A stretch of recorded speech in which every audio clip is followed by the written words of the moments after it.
Olá, você está no Arena IE. Eu sou a Alessandra Gonzaga. E eu sou Marcelo do Carmo. Tudo bom, gente? Nós vamos seguir aqui no tema de dezembro, que é sobre conexões emocionais. Hoje a gente está com uma vibe um pouco mais corporativa, um pouco mais de empresa, né? Porque a gente vai trabalhar emoções no time de trabalho. Trabalhar emoções no time de trabalho é ruim, né? Mas a gente vai falar sobre esse pertencimento no time. Como é que se forma um time? Como é que fala team building em português? É formação de time? Desenvolvimento de equipes, seria isso. Porque o que a gente usa, o jargão que a gente mais vê é team building, Team building. Construção de equipe. Para você construir um time, você não pode ter só um grupo de pessoas. Você tem que ter algumas relações em comum nesse time, e inclusive os objetivos comuns e uma certa complementariedade. Ou seja, essas pessoas têm que estar ali, de fato, compondo uma com a outra para esse objetivo comum. E você vê que interessante, né, Ali? A semana passada, eu estava fazendo uma reunião com o presidente de uma organização e nós estamos fazendo um trabalho com grupos de diretores dessa organização. E esse presidente chegou para mim e perguntou assim, mas vem cá, o que eu tenho? O que está saindo desse trabalho? Eles já são um time ou ainda é um grupo de pessoas? Olha que legal! Era a principal pergunta que ele queria saber. Que bacana! Eles já são um time ou eles ainda são um grupo de pessoas? Então, o que faz um grupo de pessoas se tornar um time, Ari? Essa é uma das coisas que a gente vai responder aqui. Eu quero colocar mais algumas na lenha aqui para me ajudar a lembrar de trazer, que vem a ser os principais desafios que a gente está percebendo emocionais dentro dos times de trabalho, já que a gente está falando em emoções de time, que tipo de sentimentos as pessoas estão trazendo, se faz diferença ou não ter um time remoto, se o pós-pandemia trouxe diferença na administração dos times de trabalho. Então, temos assunto à beça dentro dessa temática de time, né? A conexão de pessoas que trabalham juntas, certo? E um modelo que eu adoro é o modelo que você usa em muitos dos treinamentos de team building, que é aquele processo de equipe. Isso. Que é lá da década de 60, né? Mas não é porque é antigo, não Tucson. É bom. É do Tucson. Essa semana eu estava dando um treinamento... ontem e anteontem eu estava dando um treinamento de planejamento estratégico. E é impressionante, né? Análise SWOT, 1957. Anos 50 e 60 né? foram muito Porter, prósperos em produção de ideias. Quando o pessoal pensava ainda, né? Não, mais do que isso, ó, nós os saudosistas aqui, né? Quando a gente tentou entender a lógica por trás das coisas. Eu tenho visto pessoas que fazem modelos e colocam modelos novos na praça aí, e que são sempre um bom requentado de alguma coisa que já se produziu antigamente. É a academia de Lavoisier, né? Tudo se transforma colorido agora. Aquele livro que a gente trouxe num outro Arena sobre o grounding, que é essa coisa de eu parar de ficar o tempo inteiro buscando uma alta performance, eu ficar aí. Minha professora de yoga chamava isso de vatear. Porque tem os doshas, né? E aí o vata é aquele que tá sempre em movimento, nunca tá feliz, nunca tá pronto, tá sempre, né, em movimento. E o grounding é o movimento contrário, para um pouco, analisa o que tu tá fazendo, tá bom assim, para de correr atrás sempre de uma meta nova, devagar com dor, sabe, é um pouco assim, um movimento pessoal contrário. Que vai atrás dos modismos, né, da batata da onda. E nesse livro do Grounding, ele fala que ele é a favor da conciliação de ideias, e não de você ficar inventando a roda, de você pegar ideias que fazem sentido e começar a agregar ali, que é o que mais a gente faz aqui no Arena IE. A gente aproveita isso. Que é a consciência do Schiller, por isso que tu me pediu aquela... do Schiller. Eu estava dizendo para o meu grupo ontem, a gente ontem estava finalizando um processo de imersão de 3 dias num hotel maravilhoso aqui no Sul. Eu não vou dar spoiler porque eles não estão me pagando para fazer né? A hora que eles fizerem o patrocínio do Arena IE, eu digo qual é, né? Mas eles são muito bons. E aí a gente estava fazendo essa imersão de 3 dias. E lá pelas tantas, uma das partes finais da imersão é o pessoal trazer um processo de intervenção de team building que tenha construído na sua empresa, ou, como eu digo, uma autópsia, né, de algum processo que já aconteceu, a gente entender à luz daquilo que a gente trabalhou nos dias juntos. E lá pelas tantas, alguém começou a fazer link com 3 ou 4 teorias diferentes. Eu disse para eles, é exatamente esse o nosso objetivo.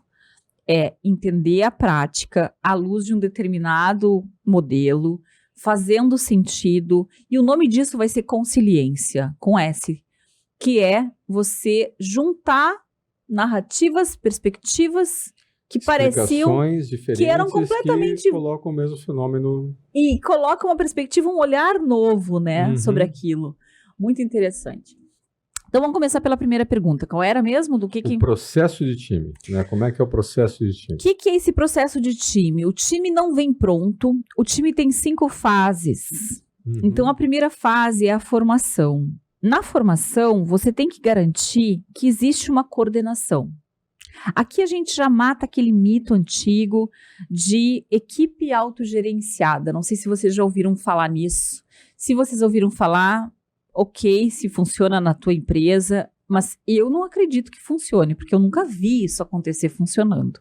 O que existe é uma equipe com uma liderança volante, uma equipe com uma liderança informal, uma equipe sem liderança, não. Aí não funciona. Né? Então, primeira premissa para a formação de um time é as pessoas têm que saber o que estão fazendo ali, que são a definição de papéis e responsabilidades, né? E inclusive que atividades vão fazer, né? E as pessoas precisam saber por que estão ali, aonde vão chegar juntas e qual até mesmo o ritmo que se espera disso, que é o processo de coordenação que vai estabelecer. Você sabe que essa esse história é o começo da estrada. Da equipe autogerenciável, isso teve uma influência muito grande nos processos industriais, voltado para você ter células autogerenciáveis. Bom, aí é um pouquinho diferente. Numa célula de trabalho, o que existe ali?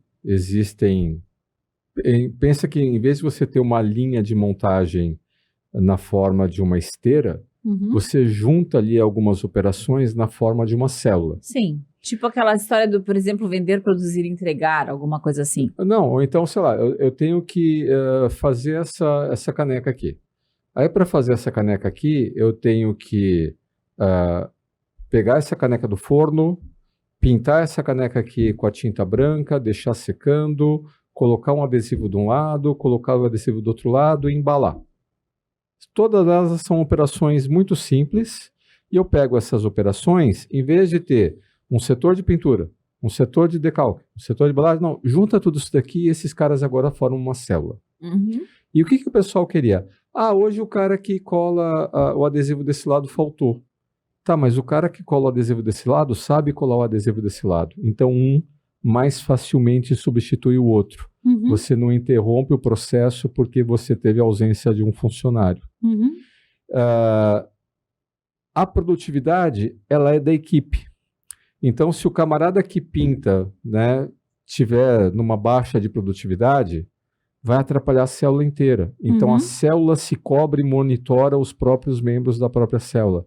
Então, como é uma atividade simples, repetitiva, estável, que todo mundo sabe fazer e pode trocar essas experiências, eu não preciso de um líder para falar, e aí, pinta mais rápido aí, você está pintando devagar. Claro que não. Então, você tira o líder. Mas quando é que você tira o líder? Nessa característica. É uma célula autogerenciável que vai fazer mais do mesmo. E que a tomada de decisão já foi feita e não existe mais. Faça assim. Ninguém vai chegar, mas vem cá, e se eu pintar diferente? Não, isso está fora. Agora mudou, agora não é. Não, você vai fazer mais do mesmo. Sim. Então você não precisa de uma liderança porque as atividades elas estão estáveis, são claras, estão padronizadas, você tem os recursos, não há contingências. Não, e qualquer coisa que aconteça nesse grupo que envolva a carreira dessas pessoas, o nível de desempenho comparado entre colegas. Negociação salarial, eu vou precisar de uma pessoa para observar isso. Ter uma coordenação externa. Não tem como ficar autogerido. Então, concordo contigo, é um mito. É um mito. Muito bem. Então, esse é o primeiro passo, que é a formação. Depois, nesse modelo do Tucson, o que se dizia? Cara, é esperado que se tenha um conflito. Então não é assim, será que vai ter um conflito? Não vai, é esperado que tenha um conflito. Pode ser que seja pequeno, médio, grande, mas vai ter. Então por que vai ter um conflito? Porque as pessoas, elas vão começar a divergir na forma de fazer as coisas. E a gente nem precisa ter ego no meio, imagina se tiver ego, né?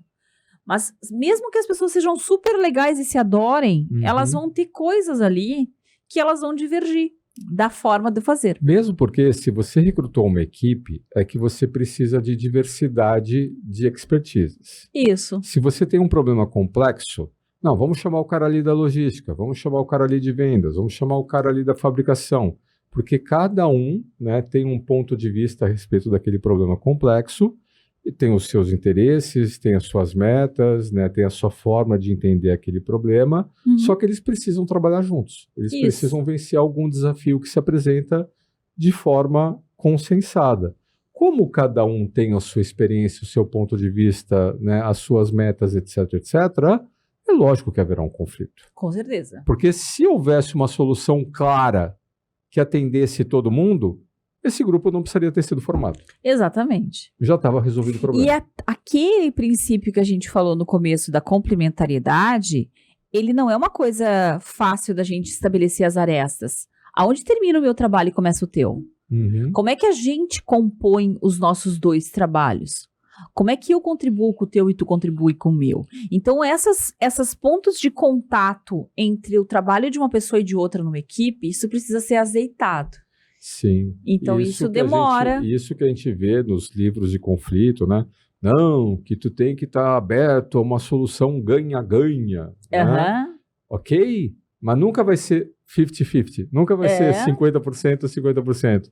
As pessoas vão ter que ceder em proporções diferentes. E por isso que entra, pensando nos modelos de gestão de conflitos, o modelo do acordo ou da colaboração. Em que eu cedo um pouquinho e te dou um pouquinho, tu também cede um pouquinho e me dá um pouquinho. Então, essa é a parte do conflito. Claro que dá pra gente ficar nessa caixinha aí por dias, pensando em como resolver possibilidades de conflito, e que tipos de conflito que existem, e que tipo de tema tá trazendo mais conflito para as empresas e tudo mais. Por exemplo, uma coisa que tá aparecendo na caixinha do conflito é o conflito geracional. A gente antes falava de conflito geracional antes da pandemia, pensando nas pessoas que estavam chegando, pensando nas possibilidades de ansiedade e tudo mais. E agora, porque sempre foi mesmo, não sei se um mito, mas um jeito de se ver os mais velhos como pessoas que você precisa trabalhar a motivação, porque são pessoas que já criaram certas zonas de conforto, e os mais novos uma pressa gigantesca em conseguir chegar em algum lugar. Mas a coisa pode ser bem mais complexa do que isso. E pode ter muitas pessoas em transição de carreira, coisa que não se tinha antes. Pode ser que você tenha áreas que façam interfaces e que tenham pessoas com níveis de expertise diferentes. Tem de tudo um pouco hoje em dia acontecendo. Próxima etapa depois do conflito: normatização. Então agora a gente de fato vai estabelecer o esquema tático desse jogo. A gente vai saber como é que a gente bate essa bola. Vamos chegar a um consenso e estabelecer um método de como vamos resolver esse problema. Isso. E aqui, nesse ponto, dá para nós ficar um tempão pensando, porque embora as pessoas tenham sanados muitos conflitos, o que está mais acontecendo hoje em dia são conflitos em torno da forma de execução e do ritmo de manutenção do trabalho. Então, por exemplo, as pessoas estão reclamando muito, e agora já estou entrando no segundo tema, que tipo de desafio emocional está acontecendo maior? Excesso de reunião. Se tem uma queixa que tu chegar em 10 empresas, tu vai ter 10 pessoas te reclamando disso, as pessoas não aguentam mais ter excesso de reunião. Porque foi necessário no período da pandemia que a gente fizesse reuniões remotas, foi necessário no período da pandemia que a gente passasse muitas informações por WhatsApp, por Teams, por Zoom, por arquivo remoto, por coloca aí slideshow, enfim, coisas que as pessoas fizeram por todo esse período. E agora ficou os métodos antigos somados aos métodos pós-pandemia. Então houve um acúmulo de canais de comunicação que só aumentou o número de reuniões. Eu acho que esse excesso de número de reuniões ele também acaba se dando não apenas pela complexidade do que precisa ser gerenciado, mas porque as pessoas têm dificuldade de chegar à normatização. Exatamente. Por quê? Porque se houvesse uma norma, se houvesse um consenso sobre o que precisa ser feito, a gente não precisaria ficar fazendo uma reunião a cada semana para revisitar o mesmo problema. Vem cá, mas a gente não conversou sobre isso semana passada? Por que estamos aqui de novo conversando sobre isso? Por quê? Porque a gente não teve o grau de conflito que a gente precisava ter para efetivamente resolver o problema.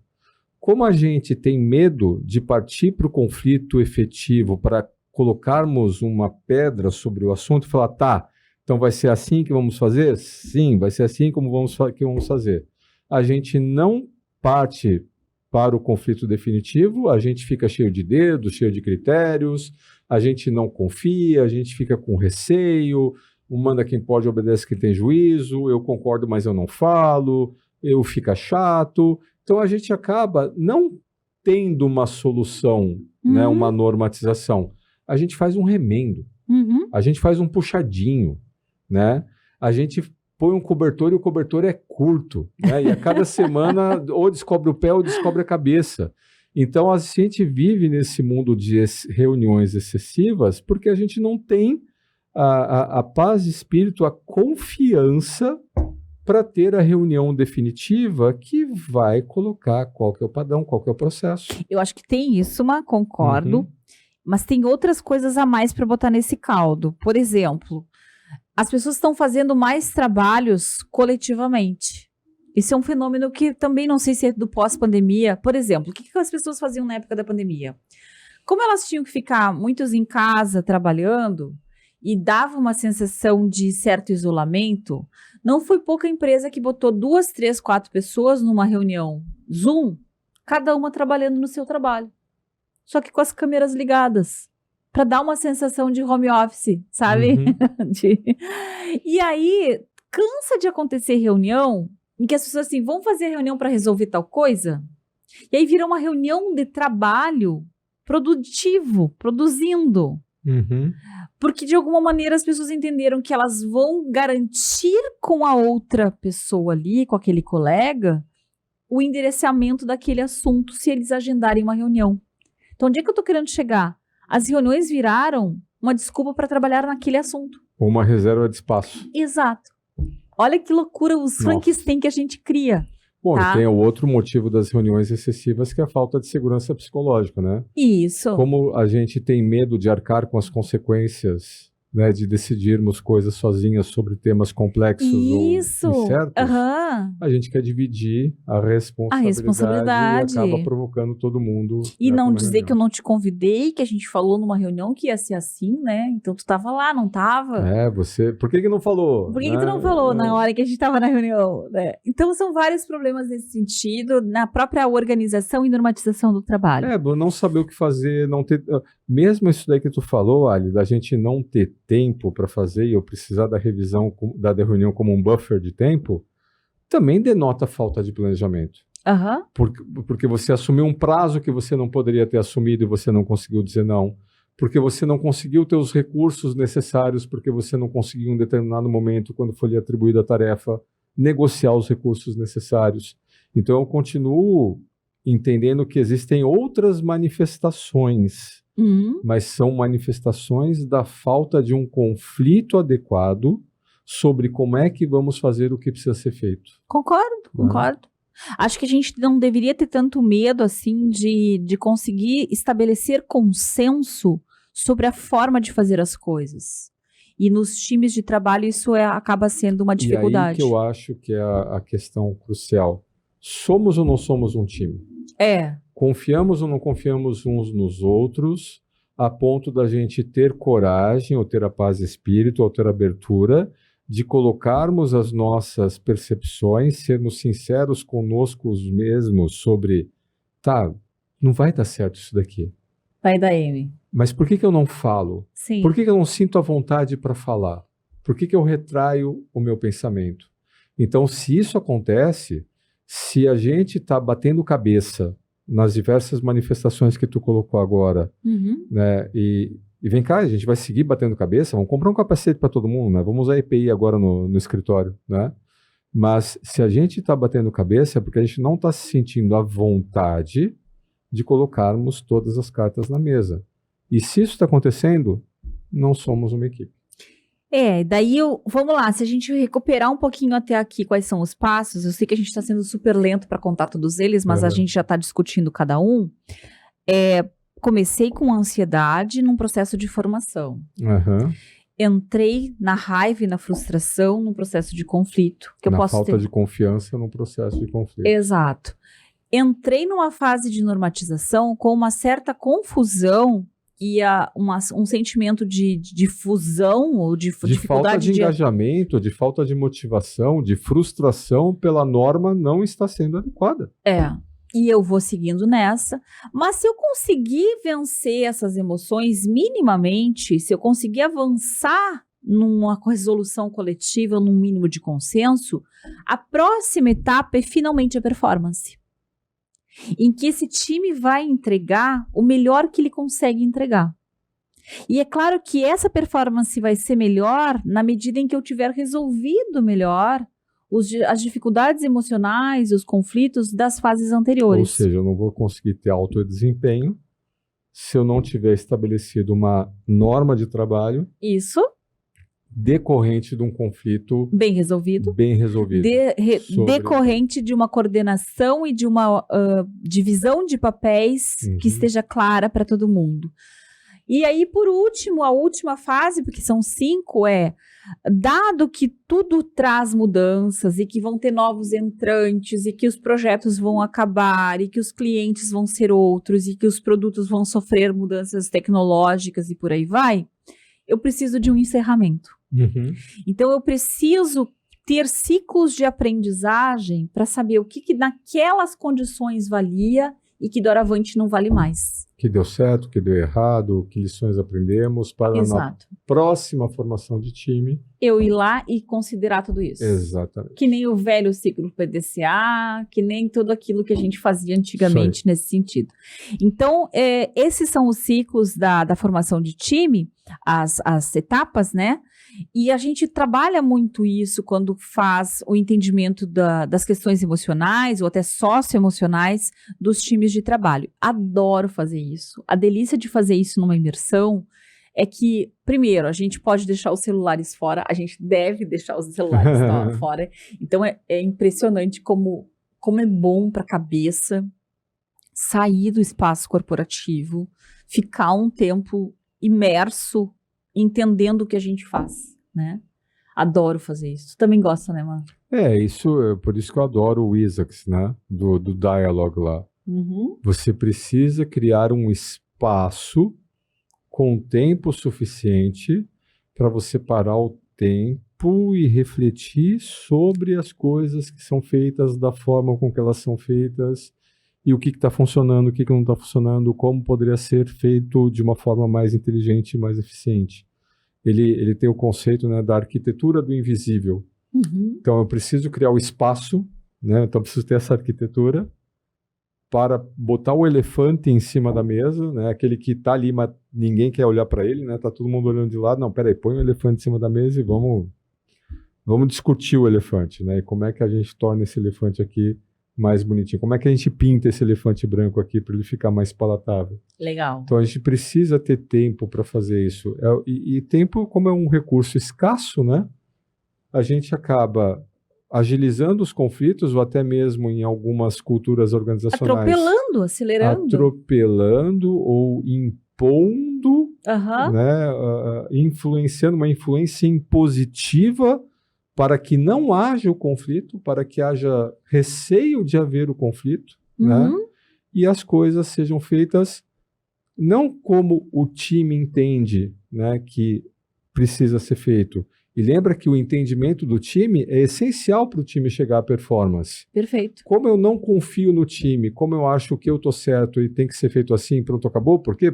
Porque sempre foi assim, né? Eu acabo exercendo uma influência impositiva, não permito que haja abertura para o conflito, e o time vai seguir sofrendo, batendo cabeça, atrasando, tendo reuniões improdutivas e não cumprindo metas, etc, etc, etc, porque faltou aquela liderança, aquela coordenação que facilita, compreende a necessidade e faz com que esse processo de equipe ocorra. Perfeito.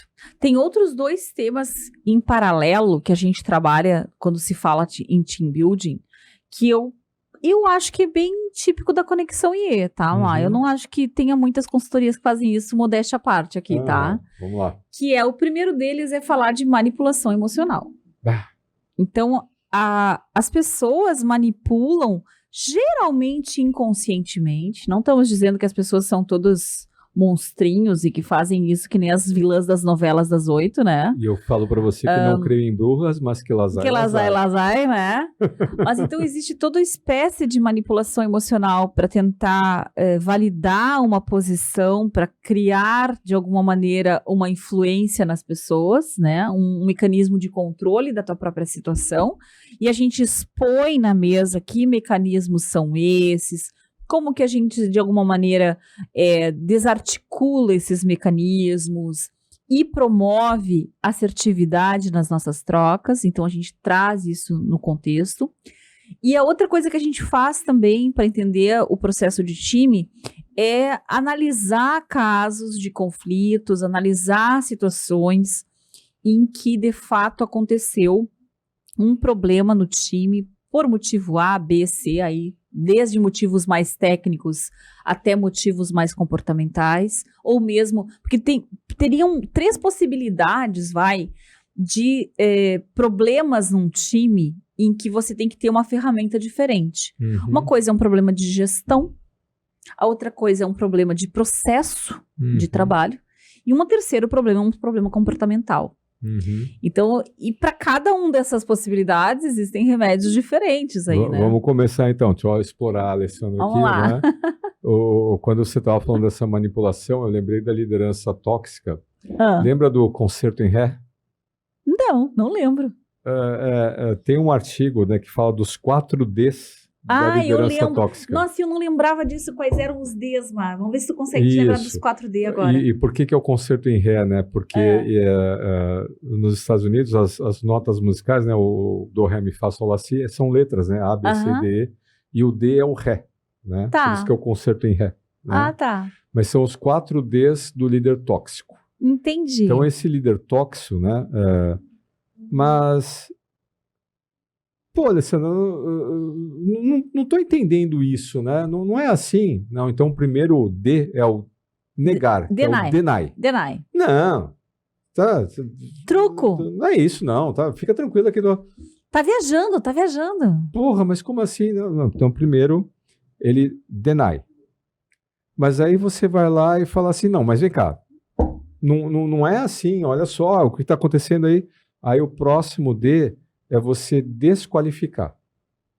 Então, não, Ali, mas deixa eu te falar, você está tendo essa visão porque você ainda é novinha aqui, você não entende, você não passou por tudo que eu passei. É que você olha tudo com a questão da inteligência emocional. Você não tem a experiência que eu tenho, né? Porque eu já tenho 20 anos disso, 20 anos daquilo, 20 anos daquele outro. Então, dá aquele carteiraço. Fica quietinha, é o carteiraço, eu te desqualifico. Você não tem... esse que eu não lembrava. Você não tem qualificação, né, para colocar essa sua ideia, você não sabe o que você está falando. Me escuta que eu sei o que eu estou falando. Tá. Mas a Alessandra, ela não suporta, ela não aguenta. E aí, como ela tentou 2 vezes falar comigo e ela não conseguiu, ela bateu com a porta na cara, o que você vai fazer? Você vai pedir ajuda. Você vai falar com outras pessoas. E aí isso vai chegar até mim. Aí quando isso chega até mim, pô, Marcelo, a Alessandra está falando isso, a Alessandra está falando... O próximo D é desacredita. É o demonize, não é o troço? O desacredita é... tá. Não, mas a Alessandra, você sabe a Alessandra, né? Ela não sabe, a Alessandra não tem noção. Então, eu começo a ferir a tua reputação perante os outros. Eu faço com que os outros pensem que você é louca. Você não sabe. Então, eu te desacredito em relação ao resto da equipe para quem você está pedindo ajuda. E se você ainda vem atrás de mim, nisso, aí é o demoniza. Aí eu vou virar o teu nêmesis. Aí eu vou virar tu vai ver. O teu arqui-inimigo. Agora tu vai ver. Eu vou te atacar, eu vou até o fim, até você pedir demissão. até você pedir transferência do meu setor, até você roer a corda, porque eu vou fazer da tua vida um inferno, né? Como? Então, primeiro eu nego, falei, não, Ari, não é nada disso, não, vai por mim, fica tranquilo. O segundo é desqualifica, não, tudo bem, mas olha só, você não entendeu ainda, né? O terceiro é o desacredita e o quarto é o demoniza. E aí, como é que a gente faz com esse líder tóxico aí? Nossa senhora. Então, eu tava vendo que tem uma teoria em cima disso, que é desses 4Ds, que é uma autora que ela trabalhou em cima dos Ds da... Ela tinha um presidente, um reitor de faculdade que ela tinha, que foi daí que ela tirou essa teoria. Não foi ela. Foi a dela, eu sei quem você está falando. Não é essa que é dos 4Ds? Não é essa que é The Allure of Toxic Leaders. Então, é esse mesmo. Então, mas não é os 4Ds, não é dela. Né? Mas não é desse livro aqui? Não é desse livro. É um outro artigo. Tem certeza? Não estamos confundindo. Certeza. Tá, mas é também Toxic Leader, né? Também é Toxic Leader. Tá, que é essa autora aqui, Jean Lipman Blumen, né? Uhum. Que ela fala sobre o halo dos líderes tóxicos. Essa sim, ela falou sobre o reitor da faculdade dela. Quer dizer, ela não disse que era o da faculdade dela, né? Claro que ela não deixou tão aberto assim. Mas que era uma liderança dentro da faculdade. Não tenho certeza agora se era o reitor. E que essa pessoa fez todo um processo de... Ele tinha uma aura de poder, ele tinha uma aura de fantástico, e que, na verdade, ele saía demonizando as pessoas, perseguindo e tudo mais. Foi muito esclarecedor, né, o Toxic Leader, né, pela Lipman Blue, que ela fala que o líder tóxico, ele é tóxico porque ele intoxica quem está ao seu redor. Isso. Então, isso eu lembro. Ele entorpece. Ele é tóxico, mas ninguém questiona o líder tóxico. É como aquele seriado House, né, que a gente assistia antigamente. O House, esse seriado está disponível, se não me engano, na Amazon Prime, quem nunca assistiu.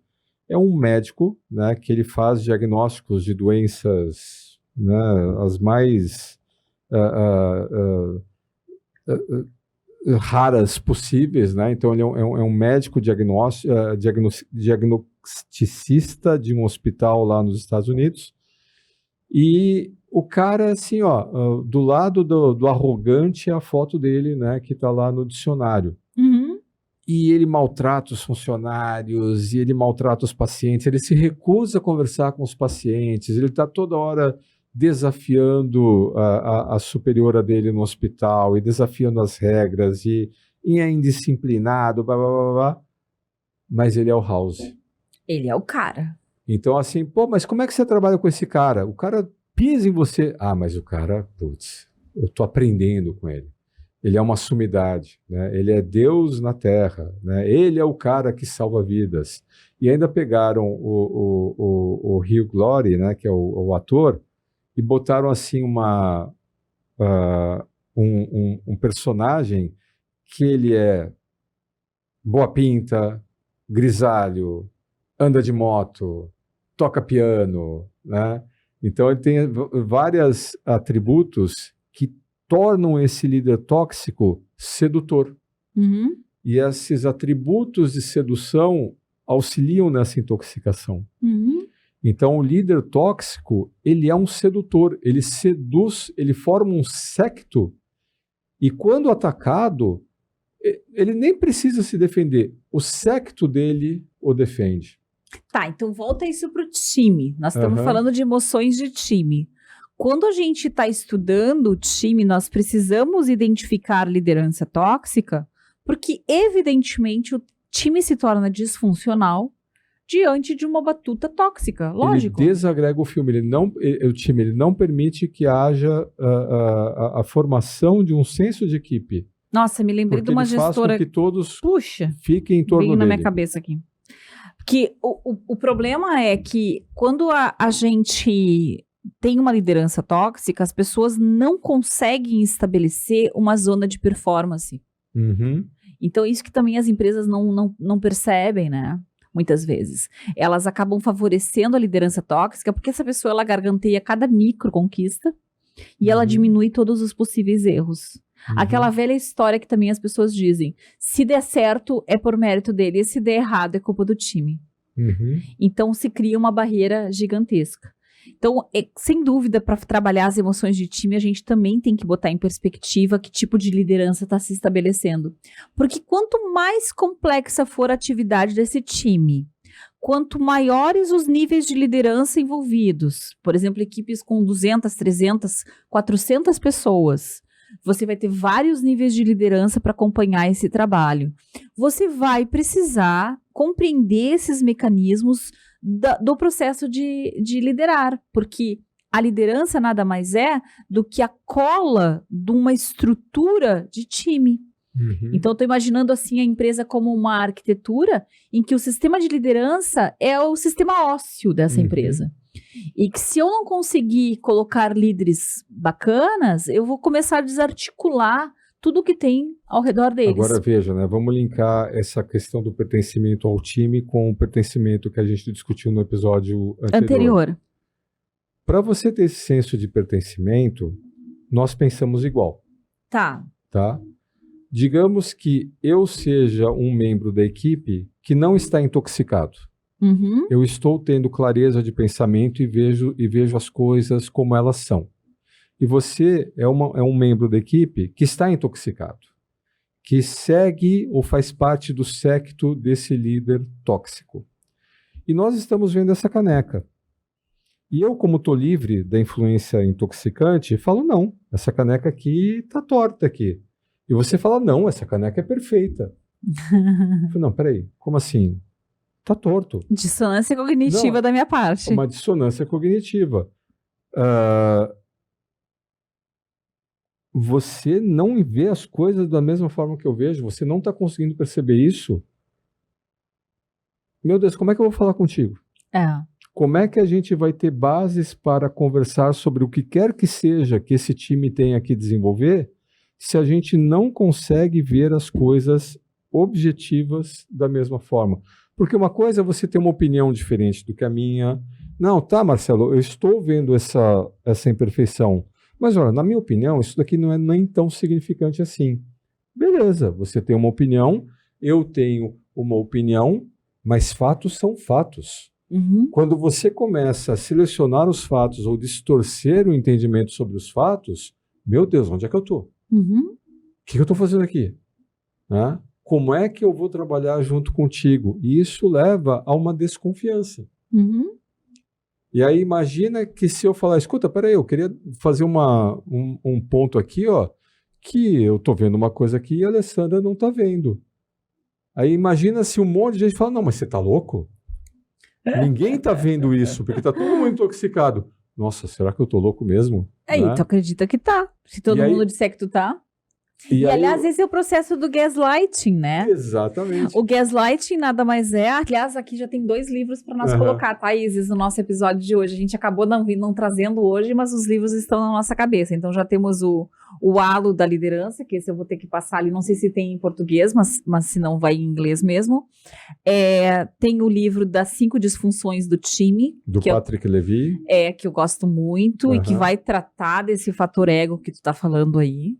Dessa questão do cara se destacar e criar um eu contra nós, e que é o topo da pirâmide dos problemas de um time, vem a ser o ego, né? E agora tu tá falando aí, e eu tô me dando conta aí de mais um livro que a gente poderia pensar, né? Que é o Gaslighting. Que é o Gaslighting. Então, o Gaslighting é um livro eu não esqueço agora, a Stephanie, eu acho que é o nome da autora, e maravilhoso, sobre esse mecanismo de fazer você duvidar de si mesmo. E você se diminui, você começa a sentir que você mesmo tá louco. E sabe qual é a consequência disso?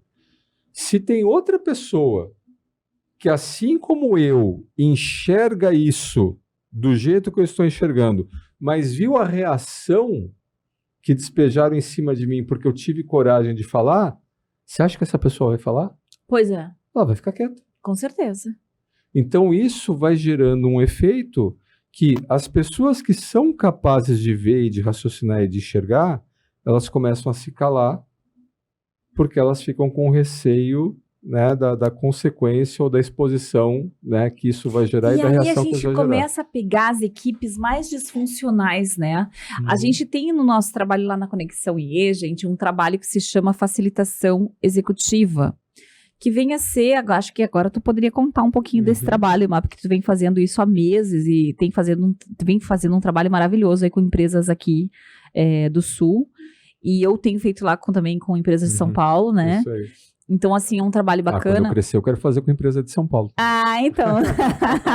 Ó, que os gaúchos deixam de nos seguir aqui, hein? Tá tudo igual, né? Você fica aqui no Sul, eu vou lá para São Paulo. Até porque as empresas nossas também têm filiais aqui, as do Sul tem lá, né? Ou filial, ou mesmo outras unidades em outros estados. Mas o que eu ia comentar é que às vezes você pega uma situação mais disfuncional por conta de feridas não curadas de lideranças tóxicas, né? Não é o caso de todo o processo de time, mas dá pra gente dizer que sem trabalhar a base da liderança, não se começa a facilitar nenhum processo de team building, né, Má? E é um trabalho emocional, né? A gente estava comentando... Conta um pouquinho, então, desse trabalho agora, da facilitação. A facilitação é fazer com que as pessoas se sintam à vontade para colocarem na mesa o que elas estão vendo. Legal. É conduzir esse conflito construtivo. É perder esse receio. Será que eu devo falar? Será que vale a pena falar? É instrumentalizar a percepção das pessoas. Será que eu vou estar sendo ingênuo em falar? Porque alguém pode falar, pô, Marcelo, mas se você viu e você está vendo que você está num ambiente tóxico, fica quieto. Sim. Não fala nada. Para que você vai colocar um X nas suas costas? E, nossa, essa coisa de colocar um X nas suas costas, impressionante, Ali. Eu acho que nas últimas 3 semanas eu ouvi exatamente essa expressão de pessoas diferentes, em situações diferentes, em empresas diferentes, e por que eu vou colocar um X nas minhas costas? De dizer Fica as coisas quieto. Que têm que ser ditas, né? E, nossa, se você não diz e tem essa dissonância cognitiva e você não é capaz de ver o que a verdade, ver o fato, ou ver a sua verdade, né? Ninguém tem a verdade definitiva sobre nada, né? A gente sempre tem a verdade na medida da nossa capacidade de entendimento de problemas complexos, né? Mas se a gente não pode trocar para ampliar a nossa compreensão, nós dois vamos morrer abraçados. Sim. Né? Porque se a gente está indo para um caminho errado e eu não tenho abertura para colocar no time, olha pessoal, tá errado, a gente vai bater de frente com a parede e eu vou bater junto. Mas que situação assim mais paradoxal.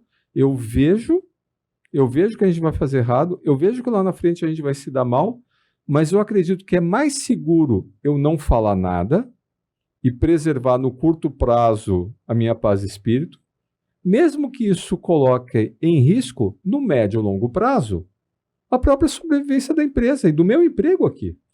Porque se eu estou vendo uma coisa errada e não tenho abertura para falar, não é a minha paz de espírito só que está em jogo, é a minha própria ocupação aqui nessa empresa, a própria sustentabilidade da empresa que está em jogo. Com certeza. E as pessoas, paradoxalmente, elas acreditam que é melhor ficar quieto do que participar de um conflito. Mas até que aquilo que tu estava comentando comigo quando a gente vinha para cá, que por um determinado tempo, se tu colocar as pessoas numa sala para discutir um problema coletivo, muito provavelmente nas primeiras horas até, quem sabe na primeira meia hora, na primeira hora, vai ter uma ou outra pessoa que sempre fala que é quem vai falar. Mas se você permanecer mais um tempo com esse grupo, alguém mais vai se autorizar a falar, e aí a coisa vai, de fato, a bola vai para o jogo. Né? Quando a gente está desenhando o projeto, então quando a gente está planejando as agendas, né, dos executivos, as reuniões de facilitação executiva são reuniões de 2h30, que às vezes se estendem a 3 horas. E aí as pessoas falam, nossa, mas a gente precisa de 2h30? Precisa, para morrer no cansaço. Precisa, né? Porque da nossa experiência, eu brinco que é o efeito pipoca, né? É. Coloca a pipoca no micro-ondas, fica lá girando e nada. Ninguém fala nada, ninguém se expõe. Isso. Todo mundo fala coisas que são politicamente corretas, né? A gente tá falando, né? E pega os valores da empresa. Mas aí, de repente, a pipoca começa a estourar. Alguém estoura, alguém põe na mesa. Pá, primeiro milho que estoura. Aí começa, pá, pá, pá, pá, pá, pá, pá, pá, pá, pá, e todos os milhos começam a estourar. Então precisa ter tempo suficiente. Isso aí. E alguém facilitando para lidar com aquele time, com as emoções negativas, com a insegurança que vai surgindo, não deixar o time se dominar por esse estado de espírito, regular as emoções, regular o estado de espírito do time, para que sim a gente possa produzir esse sentido, tendo a coragem de falar o que precisa ser dito. E eu ainda vou acrescentar mais uma coisa que ajuda além do efeito pipoca, Má. Que é uma avaliação 360 graus comportamental para ter base no que a gente precisa trabalhar. Não, a inteligência emocional é fundamental. Então quando a gente roda, por exemplo, como foi nesse cliente em São Paulo, uma rodada de ESC, que é o Assessment da Korn Ferry que a gente representa sobre inteligência emocional, em que você pergunta para as pessoas como elas se percebem, como é que elas, de fato, o que elas entregam umas para as outras, do ponto de vista comportamental, você já tem uma base ali para dizer o que precisa ser trabalhado. Sim, a inteligência emocional é a chave. Porque o que faz o primeiro milho estourar? Essa conexão você consigo mesmo. Sim. Quando você sente uma coisa, mas você não se sente à vontade para falar, ou para dizer, ou para se comportar da mesma forma com que você acredita, quando falta congruência, você pode até, em função do medo, do receio, né, de uma prudência excessiva, achar que você está fazendo a coisa certa. Mas depois dá um arrependimento. Você vai ficar um camarada ressentido, frustrado, desmotivado, desengajado. Vamos lá, só para traduzir para as pessoas. O que tu está dizendo é que quando a gente está numa situação em que tu não consegue expressar o teu descontentamento, em que tu não consegue se posicionar para trazer soluções ou para fazer pedidos ou para simplesmente dizer o que você pensa. Você começa a ter um ressentimento crescente que vai minando tudo isso. Tudo, e não vai só o teu trabalho, mas as outras dimensões da tua vida também vão se minando. Isso, porque o que acontece? Se você enfrenta essa dificuldade no trabalho, em algum lugar você vai ter que extravasar essas emoções negativas. Então são pessoas que, por exemplo, voltam para casa... Vão brigar em casa. Vão descontar nos filhos, né? Vão brigar com o marido ou com a esposa... Ou então vão descontar em si mesmas, né? Vão encher a cara de doce, de álcool, né? Vão se auto-sabotar porque elas não estão se sentindo, né, com a capacidade de fazer, né, o que precisa ser feito. Falta essa coragem, né? E aí a gente volta ao que tínhamos falado no último episódio. Todo ser humano tem uma necessidade de conexão, uma necessidade de que o grupo ao qual ele pertence possa compreendê-lo minimamente, possa acolhê-lo minimamente.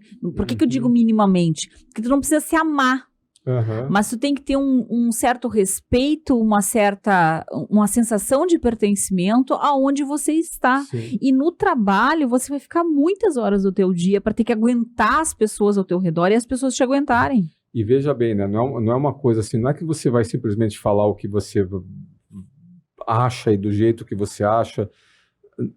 Não é ser ingênuo. Não é ingenuidade. Ingenuidade não é virtude. Uma pessoa que ela ingenuamente, né, chega, vou dizer. Agora eu vou falar.